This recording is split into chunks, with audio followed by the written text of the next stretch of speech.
ဘုန်းကြီးတို့ဒီနေ့ICG တရားရုံးတွင်ဥက္ကိုလန်၏မင်းဝန်သည်ကမ္ဘာတရားရုံးကတရားသူကြီးများသာမှကကမ္ဘာကြီးမှာတုံး6ရောက်စီပါသည်ကမ္ဘာနိုင်ငံမှာ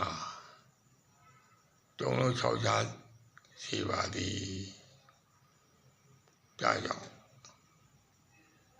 မြန်မာနိုင်ငံတော်ကြီးအေးချမ်းငြိမ်းချမ်းပါစေ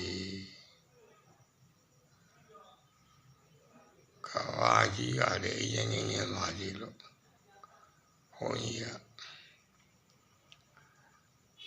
မေတ္တာတော်ဆုံးဝန်တောင်းဒီကိုစိတ်တွေကြမ်းမှချမ်းသာဝမ်းသာလမ်းပြကြပါစေတော့ဒါကြောင့်မန္တလေးမြို့နယ်လို့ရှိစိန်ရှိနာစီရတော်ဦးစိန်တာပဓာနလည်းကကမ္မဋ္ဌာနာစရိယဓမ္မဂတိကဓမ္မဝိဇ္ဇတု30ချိန်မှာပြုလို့ရှိရင်အမေဝါဒသာနာဆောင်ဆောင်ရေးအဖွဲ့မန္တလေးတိုင်းမဟာဝါဒဩဝါဒစရိယဆေးရတော်မန္တလေးမြို့မြန်မာပြည်ဗလာဣဒဖော်ရေးရှင်ဩဝါဒစရိယဆေးရတော်မာဒီဆရာဘုရားကြီးကနေပြီးတော့အလုံးကိုစိတ်တွေကြမ်းမှချမ်းသာဝမ်းသာလမ်းသာကြ